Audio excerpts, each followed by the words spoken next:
Hello friends, good morning. എല്ലാവർക്കും അർച്ചന ചേച്ചി LLB സീരിയലിൻ്റെ ലേറ്റസ്റ്റ് എപ്പിസോഡ് റിവ്യൂയിലേക്ക് സ്വാഗതം. അങ്ങനെ അർച്ചനയുടെ ഓഫീസിലേക്ക് ചിന്നു വരികയാണ്. ചിന്നു എന്നിട്ട് എന്താണ് അമ്മ അമ്പലത്തിലേക്ക് വന്നില്ല എന്ന് ചോദിക്കുമ്പോൾ അർച്ചന പറയുന്നുണ്ട്, ഞങ്ങൾ വന്നിരുന്നു, കൃത്യം 8 മണിക്ക് തന്നെ ഞങ്ങൾ അവിടെ എത്തി, നീ മെസ്സേജ് അയച്ചില്ലേ വരില്ലെന്ന് പറഞ്ഞ്, അതുകൊണ്ടാണ് തിരിച്ച് ഞങ്ങൾ വീട്ടിലേക്ക് പോയത് എന്ന് അർച്ചന പറയുമ്പോൾ ചിന്നു പറയുന്നുണ്ട്, ഞാൻ മെസ്സേജ് അയച്ചെന്നോ? ഞാൻ അങ്ങനെ ഒരു മെസ്സേജ് അയച്ചില്ലല്ലോ അമ്മ എന്ന് ചോദിക്കുമ്പോൾ അർച്ചന പറയുന്നുണ്ട്, നീ മെസ്സേജ് അയച്ചിരുന്നു, അനന്തന്റെ ഫോണിലേക്കാണ് നീ മെസ്സേജ് അയച്ചത്, അവിടെ എന്തോ പ്രശ്നമുണ്ട്, അതുകൊണ്ട് വരാൻ കഴിയില്ല എന്നാണ് നീ മെസ്സേജ് അയച്ചത്, നീ എന്തായാലും ഫോൺ എടുത്ത് നോക്കുക എന്ന് പറഞ്ഞ് ചിന്നു ഫോൺ എടുത്ത് മെസ്സേജ് നോക്കുകയാണ്. എന്നാൽ ആ മെസ്സേജ് ഡിലീറ്റ് ചെയ്തിരിക്കുകയാണ്. പെട്ടെന്നാണ് ചിന്നു ഓർക്കുന്നത് രുക്കു തന്റെ ഫോൺ വാങ്ങിച്ചത്. ചിന്നുവിനപ്പം മനസ്സിലാവുന്നുണ്ട് രുക്കു ആണ് ചതിച്ചതെന്ന്. അങ്ങനെ അർച്ചന ചോദിക്കുന്നുണ്ട്, എന്താ മോളെ, നീയല്ലേ മെസ്സേജ് അയച്ചത് എന്ന് ചോദിക്കുമ്പോൾ ചിന്നു പറയുന്നുണ്ട്, ആ അതേ അമ്മേ, ഞാൻ തന്നെയാണ് മെസ്സേജ് അയച്ചത്, എനിക്ക് പെട്ടെന്ന് ഓർമ്മ പോയില്ല എന്ന് പറയാണ്. അതിനുശേഷം ഞങ്ങൾ അമ്പലത്തിലെത്തി, നിങ്ങളെ ആരെയും അവിടെ കാണാതെ വന്നപ്പോൾ കുഞ്ഞമ്മാവന് ഉള്ളതും ദേഷ്യം കൂടി. ഇപ്പോ അമ്പാട്ടിലെ എല്ലാവരോടും കുഞ്ഞമ്മാവന് പിണക്കമാണെന്ന് ചിന്നു പറയുമ്പോൾ അർച്ചന ആകെ സങ്കടപ്പെടുന്നുണ്ട്. അവന്റെ പിണക്കം ഇനി മാറണമെങ്കിൽ അവൻ തന്നെ വിചാരിക്കട്ടെ, അല്ലാതെ ഇനിയിപ്പോ നമ്മൾ എന്ത് ചെയ്യാനാ എന്ന് പറയാണ്. ചിന്നു അപ്പൊ പറയുന്നുണ്ട്, അമ്മ വിഷമിക്കണ്ട, ഞാൻ എങ്ങനെയെങ്കിലും കുഞ്ഞമ്മാവനെ പറഞ്ഞ കാര്യങ്ങൾ മനസ്സിലാക്കാം. അമ്മ എന്താ വീട്ടിലേക്ക് പോവാൻ സമയമായോ എന്ന് ചോദിക്കുമ്പോൾ അർച്ചന പറയുന്നുണ്ട്, ആ സമയമായി, ഇനി എന്തായാലും പോവുമ്പോ ഞാൻ നിന്നെ ചന്ദ്രകാന്തത്തിൽ ഡ്രോപ്പ് ചെയ്യാമെന്ന് പറയാണ്. അപ്പോഴേക്കും അങ്ങോട്ടേക്ക് വിജയശങ്കർ വരികയാണ്. വിജയശങ്കർ എന്നിട്ട് ചിന്നുവിനോട് ചോദിക്കുന്നുണ്ട്, ചിന്നു നീ എന്താണ് ഇവിടെ, ക്ലാസ് കഴിഞ്ഞ് നേരെ വീട്ടിലേക്ക് പോവാതെ നീ എന്തിനാണ് ഇങ്ങോട്ടേക്ക് വന്നതെന്ന് ചോദിക്കുമ്പോൾ അർച്ചന പറയുന്നുണ്ട്, അവൾ എന്നെ കാണാൻ വന്നതാണ്, അതിനെന്താണ് പ്രശ്നമെന്ന് ചോദിക്കുമ്പോൾ വിജയശങ്കർ പറയുന്നുണ്ട്, അങ്ങനെ എന്റെ വീട്ടിൽ ഇവള് നിൽക്കുമ്പോൾ നിന്നെ കാണാൻ വരുന്നത് എനിക്ക് ഇഷ്ടമല്ല, നിന്റെ വീട്ടിൽ അവൾ നിൽക്കുമ്പോൾ എന്നെ കാണാൻ ഇങ്ങനെ വരുന്ന പതിവ് ഇല്ലല്ലോ, അതെന്താണെന്ന് ചോദിക്കുമ്പോൾ അർച്ചന പറയുന്നുണ്ട്, അതിന് മോൾക്ക് നിങ്ങളെ കാണാൻ തോന്നണ്ടേ, എങ്കിലല്ലേ വരൂ എന്ന് പറയാണ്. വിജയശങ്കർ വീണ്ടും ചിന്നുവിനോട് ദേഷ്യപ്പെടുന്നുണ്ട്, ചിന്നു ഇനി എന്റെ അനുവാദമില്ലാതെ നീ ഇങ്ങോട്ടേക്ക് വരരുത്, നീ ഇപ്പോൾ എന്റെ വീട്ടിലാണ്, എന്തെങ്കിലും നിനക്ക് സംഭവിച്ചു പോയിട്ടുണ്ടെങ്കിൽ നിന്റെ അമ്മ എന്റെ പേർക്ക് കേസ് കൊടുക്കും, ഇനി എന്തായാലും നീ ഇവിടെ നിൽക്കണ്ട, നമുക്ക് വീട്ടിലേക്ക് പോവാമെന്ന് പറഞ്ഞ് വിജയശങ്കർ ചിന്നുവിനെ കൊണ്ടുപോവാനായി നിൽക്കുമ്പോൾ ചിന്നു പറയുന്നുണ്ട്, ഞാൻ വന്നോളാം അച്ഛ, അച്ഛൻ പൊയ്ക്കോ എന്ന് പറയാണ്. വിജയശങ്കർ ആണെങ്കിൽ പിടിച്ചു പിടിയാലേ ചിന്നുവിനെ ബലമായി പിടിച്ചുകൊണ്ട് അവിടെ നിന്നും പോവുകയാണ്. ചിന്നു അർച്ചനയോട് പറയുന്നുണ്ട്, അമ്മേ ഞാൻ വിളിക്കാട്ടോ എന്ന്. അങ്ങനെ അർച്ചനയാണെങ്കിൽ അച്ചുവിന്റെ കാര്യങ്ങൾ ആലോചിച്ച് അങ്ങനെ സങ്കടപ്പെട്ടുകൊണ്ട് നിൽക്കുകയാണ്. അതിനുശേഷം ചിന്നു വീട്ടിലേക്ക് എത്തിയതും രുക്കുവിനോട് പോയി സംസാരിക്കുന്നുണ്ട്. രുക്കു ആണെങ്കിൽ ഫോണിൽ പാട്ടും കേട്ടുകൊണ്ട് അങ്ങനെ ഇരിക്കുകയാണ്. അപ്പോഴാണ് ചിന്നു വരുന്നത്.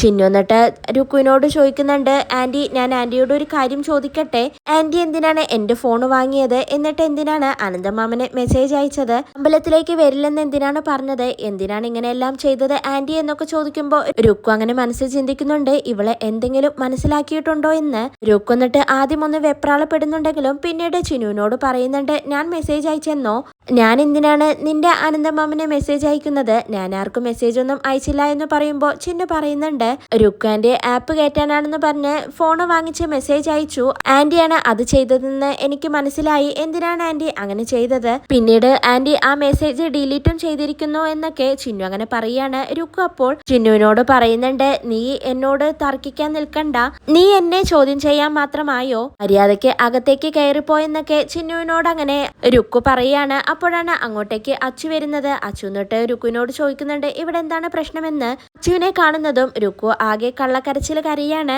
അച്ചു, അമ്പാട്ടിൽ എനിക്ക് സമാധാനമില്ലാത്തതുകൊണ്ടാണ് ഇങ്ങോട്ടേക്ക് വന്നത്, ഇവിടെ വന്നപ്പോഴും അത് തന്നെയാണ്, ഇവിടെ വന്നപ്പോൾ ഇതാ ചിന്നുവിന്റെ വായിലുള്ളതെല്ലാം ഞാൻ കേൾക്കേണ്ടി വരികയാണ്, ഇതിനു മാത്രം ഞാൻ എന്താണ് ചെയ്തതെന്നൊക്കെ രുക്കു അങ്ങനെ പറഞ്ഞുകൊണ്ട് കരയാണ്.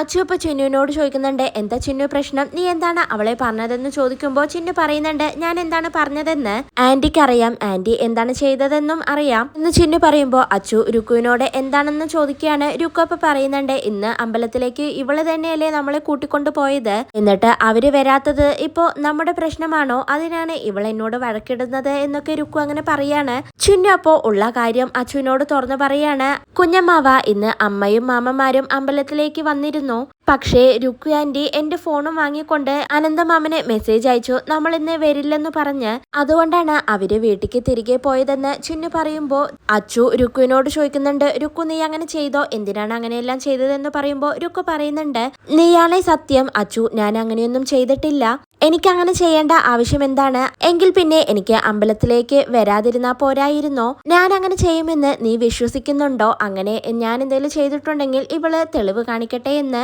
രുക്കു പറയാണ്. അച്ചു അപ്പൊ ചിന്നുവിനോട് ഇവൾ അങ്ങനെ ചെയ്തിട്ടുണ്ടെങ്കിൽ നിന്റെ ഫോണിലെ ആ മെസ്സേജ് കാണിക്കെന്ന് പറയാണ്. ചിന്നു അപ്പൊ പറയുന്നുണ്ട്, കുഞ്ഞമാവ ആ മെസ്സേജ് രുക്കു ആന്റി അപ്പൊ തന്നെ ഡിലീറ്റ് ചെയ്തു എന്ന് ചിന്നു പറയുമ്പോ വീണ്ടും അച്ചു ചിന്നുവിനോട് ദേഷ്യപ്പെടുകയാണ്. ഇനി നീ ഒന്നും പറയണ്ട. പിന്നെ എന്തിന്റെ വിശ്വാസത്തിലാണ് നീ രുക്കുവിനെ കുറ്റപ്പെടുത്തുന്നത്? ഇനി നിന്റെ മാമമാരുടെ കാര്യവും പറഞ്ഞ് നീ എന്റെ അടുത്തേക്ക് വരണ്ട. നിന്റെ ഉദ്ദേശം എന്താണെന്നൊക്കെ എനിക്ക് മനസ്സിലായി. ഞങ്ങളെ ഒന്നിപ്പിക്കാൻ നീ ഇനി നോക്കണ്ട. മാനസികമായി പിരിഞ്ഞവരെ ഇനി നീ ഒരിക്കലും അടുപ്പിക്കാൻ നോക്കണ്ട ചിന്നു. അതിനു വേണ്ടിയിട്ടാണ് നീ ഇങ്ങോട്ടേക്ക് വന്നതെങ്കിൽ അത് ഇവിടം വെച്ച് നിർത്തിക്കോ.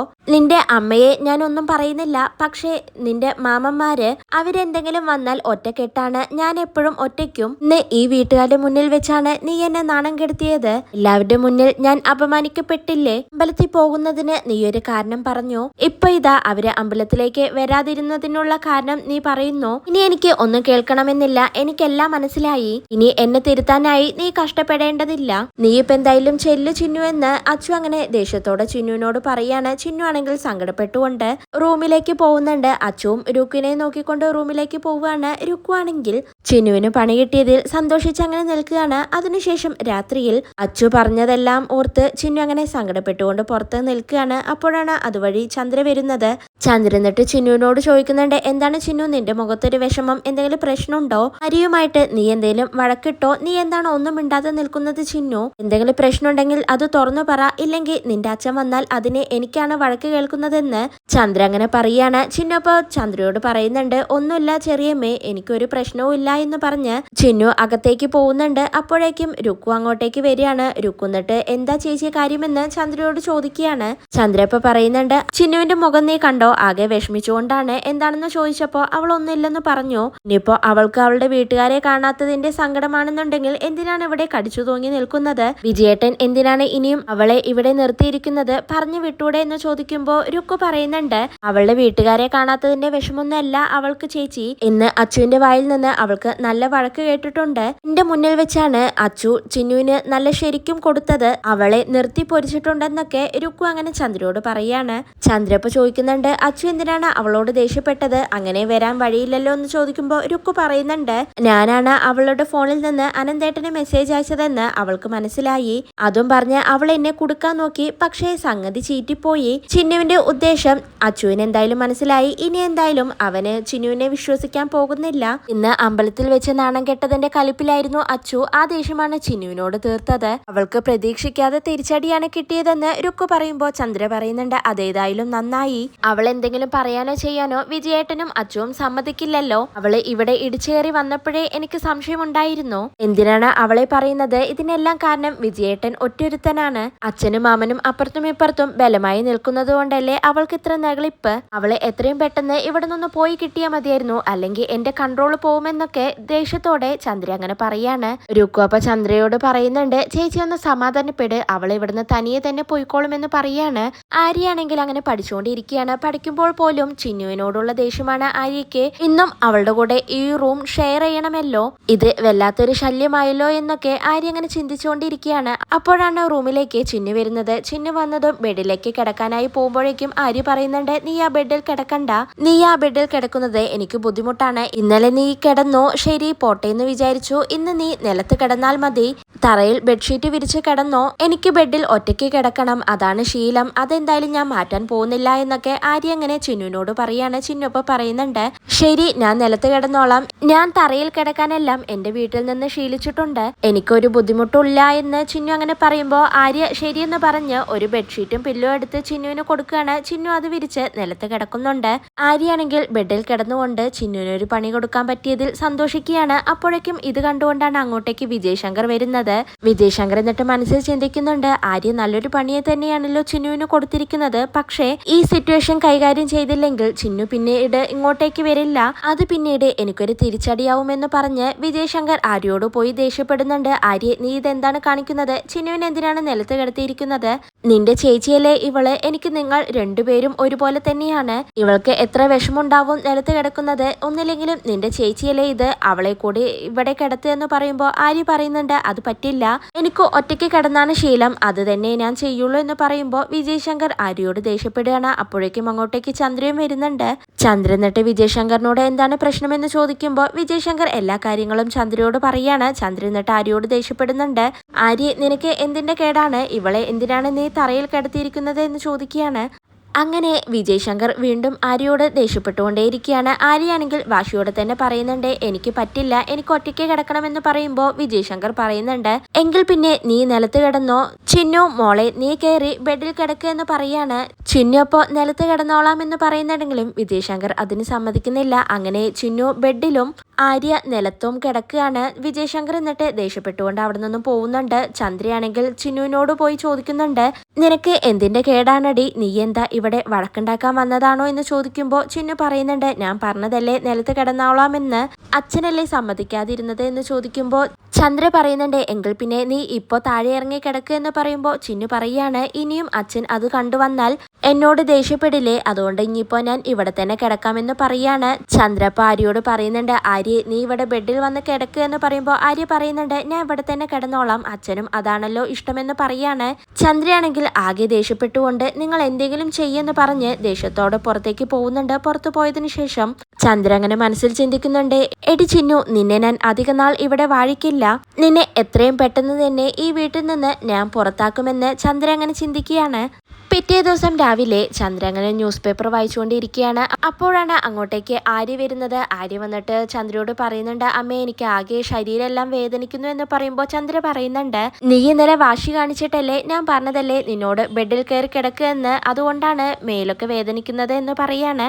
അപ്പോഴേക്കും ചിന്നു ഒരു ബുക്കുമായി പഠിക്കാനായി താഴേക്ക് വരികയാണ്. ചിന്നു എന്നിട്ട് ആര്യയോട് ചോദിക്കുന്നുണ്ട്, എന്താണ് ആര്യ പ്രശ്നം, എന്താ ശരീരമെല്ലാം വേദനിക്കുന്നുണ്ടോ, നിനക്ക് നിലത്ത് കടന്ന് ശീലമില്ലല്ലോ, അതുകൊണ്ടാണ് ശരീരം വേദനിക്കുന്നത് എന്ന് പറയുമ്പോൾ ചന്ദ്ര പറയുന്നുണ്ട്, അവൾക്കൊരു പ്രശ്നവുമില്ല, നീ പഠിക്കാനല്ലേ വന്നത്, പോയി പഠിക്കുക എന്ന് പറയാണ്. ചിന്നു അപ്പൊ തന്നെ പുറത്തു പോയിരുന്നു കൊണ്ട് പഠിക്കുന്നുണ്ട്.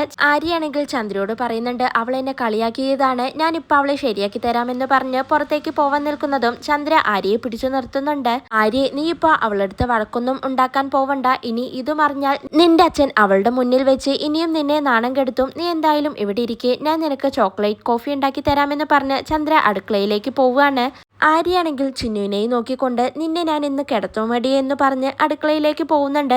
പിന്നീട് ആര്യ ചന്ദ്രയോട് പറയുന്നുണ്ട്, അമ്മേ ഒരു കോഫി കൂടി വേണമെന്ന് പറയുമ്പോൾ ചന്ദ്ര ചോദിക്കുന്നുണ്ട്, ആർക്കാണ് അതെന്ന്. ആര്യ ഇപ്പൊ മനസ്സിൽ അങ്ങനെ ചിന്തിക്കുന്നുണ്ട്, ചിന്നുവിനാണെന്ന് പറഞ്ഞാൽ അമ്മ കോഫി ഉണ്ടാക്കില്ല എന്ന് ചിന്തിച്ചുകൊണ്ട് ചന്ദ്രയോട് പറയുന്നുണ്ട്, അമ്മേ അച്ഛനാണ് കോഫി എന്ന് പറയാണ്. ചന്ദ്ര അപ്പോ വിജയ് ശങ്കറിനും കോഫി ഉണ്ടാക്കുന്നുണ്ട്.